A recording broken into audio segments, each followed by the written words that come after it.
Mesdames, Messieurs, chers téléspectateurs d'Africa 24, bienvenue. Nous sommes de plus en plus heureux de vous savoir nombreux devant votre petit écran en compagnie des programmes d'Africa 24. Aujourd'hui, dans cette émission, nous allons parler du textile, en l'occurrence le textile africain, qui, jadis simple objet de production artisanale, prend désormais une allure industrielle, moyen d'expression et d'identité des peuples. L'usage de ce textile africain tend à être délaissé par les Africains eux-mêmes. Face à cette situation, il faut agir. C'est entre autres le défi de notre invité de ce jour. Il est promoteur du salon du textile africain. Il est député au Parlement burkinabé. Monsieur Abdoulaye Moussé est notre invité. Merci d'avoir accepté notre invitation, cher invité. S'il vous plaît, c'est nous qui vous disons merci. Comment se porte le textile africain aujourd'hui? J'ose dire que le textile africain est malade. Malade à comparer avec les adversaires, je ne sais pas, les concurrents. Le textile africain, quand vous le voyez aujourd'hui, est malade parce que depuis la production qui est basée sur 80% à partir du coton, aujourd'hui nous avons des difficultés au niveau de la production du coton.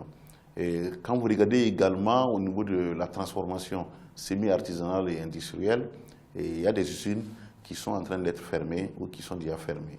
Et quand vous voyez également par rapport aux habitudes vestimentaires des Africains eux-mêmes, ils sont plus prisés les costumes italiens et ainsi que d'autres costumes occidentaux ou asiatiques.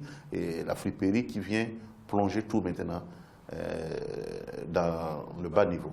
Mais alors, dans ce contexte, est-ce qu'on peut dire que le textile africain a évolué ou bien il est resté à l'étape primaire?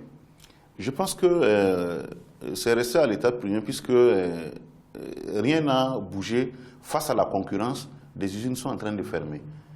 Mais par contre, ce qui est réellement important, c'est la matière première qui existe et que vous le savez très bien que la pauvreté des choses ne sont pas réellement choses. C'est quand il y a la richesse au niveau de la matière grise qui c'est l'essentiel. Et nous pensons qu'aujourd'hui, l'Afrique est à mesure de relever le défi et en repositionnant le niveau du textile africain. Mais il faut remarquer quand même quelque chose, hein, le textile le plus primé est fait à base de coton. Mais nombre d'États africains sont de super producteurs de coton. Le Burkina Faso, pour ne pas le nommer, produit assez de coton. Et donc les vêtements qui sont faits à base de coton sont les plus prisés sur le marché. Mais comment se fait-il qu'on ait toute cette matière-là, de cette matière première, et on se retrouve à être à la traîne?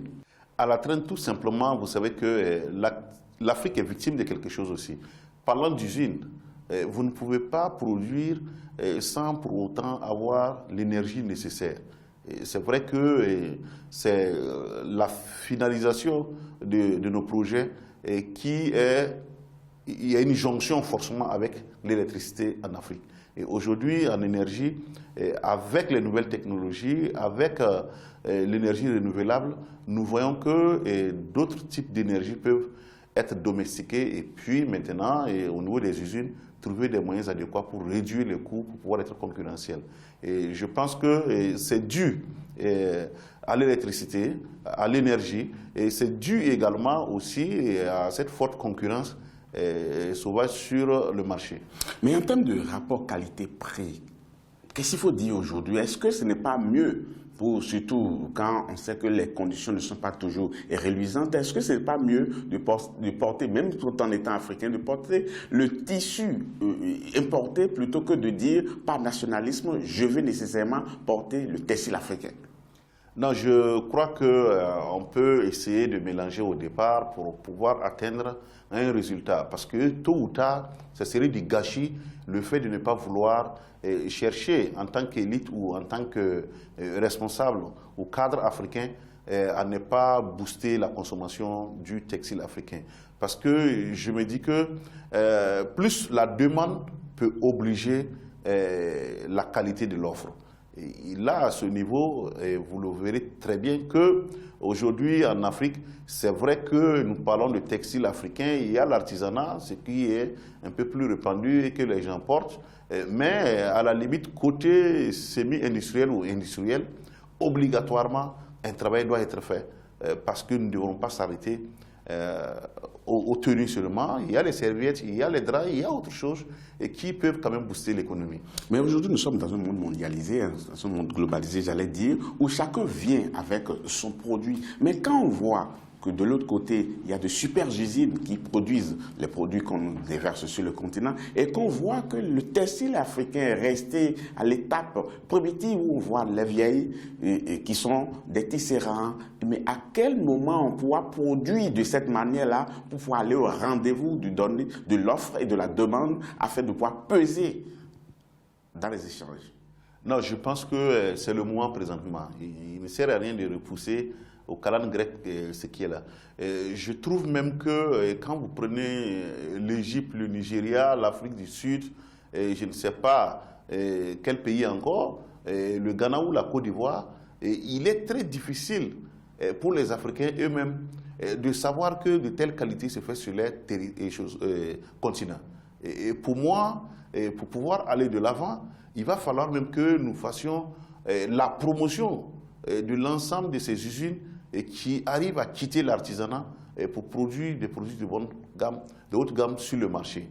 Et à partir de là, je pense que nous, notre salon, va tendre vers la promotion et permettre à d'autres usines sur le sol africain de pouvoir se comparer et de voir maintenant que sur le plan mondial, parce qu'il faudrait dire qu'on est brimé au niveau de l'OMC, parce que, faute d'éléments, quand vous voyez le rapport import-export en matière de commerce, nous souffrons beaucoup. Mais plus nous donnons de la qualité, comme vous le dites, pour essayer d'atteindre la technologie européenne ou asiatique, et nécessairement, il y a certains produits textiles de l'Asie et autres qui ne pourront plus venir ici. Mais on entend quand même certains Africains qui s'insurgent contre certaines choses. Ils disent oui, nous voulons être nationalistes, nous voulons faire la promotion de ce qui est produit chez nous, mais à l'arrivée, le textile africain serait trop épais, serait trop lourd, et sur un continent où il y a la chaleur, est-ce qu'elle n'est pas un peu en déphasage avec les réalités? Monsieur Boton, excusez-moi, la tenue que vous portez, c'est du textile africain, mais du coton 100%, qui n'a rien à envier à un costume italien. Pourquoi je vous dis ça? D'abord, ils vous le diront, tous ceux qui le portent, le costume que vous voyez volumineux présentement, c'est vrai, c'est le textile africain, on peut dire qu'il fait chaud et tout, mais non, le coton est un tissu, pour donner un tissu intelligent. Et ce que vous portez aujourd'hui, il n'y a pas de mélange. Aujourd'hui, vous allez constater que même quand il fait chaud, vous allez sentir que le costume, le tissu évolue en fonction du climat, la protection de l'organisme. Donc moi, je pense que ce n'est pas une thèse qui peut aller très loin. Je pense que là où il faudra aller, donner la possibilité aux stylistes d'utiliser le textile africain pour faire plusieurs variétés d'effets d'habillement ou d'ameublement. Je pense que la discussion peut être à ce niveau. Sinon, si c'est au niveau corporel, nous avons dépassé ce stade-là. Oui, mais on parle du textile africain, mais j'ai constaté que lors du salon du textile que vous avez organisé, vous avez essayé d'introduire les normes de respect de l'environnement. Est-ce que ça veut dire que le textile africain ne respecte pas suffisamment l'environnement? Non, c'est pour revenir exactement à ce que vous avez dit. Si nous sommes d'accord qu'au niveau de la production du textile africain, nous avons sinon 3 niveaux de production, industriel, semi-industriel et artisanal. Et il y a lieu que si nous voulons encourager la consommation et essayer de barrer la route à la concurrence déloyale, il va falloir aussi tendre vers cette question de normes pour pouvoir normaliser un certain nombre de choses, pour ce qui est de la teinture, pour ce qui est de la filature et de ce qui est également du tissage. Et donc là, à ce niveau, vous verrez très bien qu'au niveau artisanal, ces femmes arrivent à avoir de jolies couleurs, mais le mode de production, est-ce qu'ils se protègent suffisamment?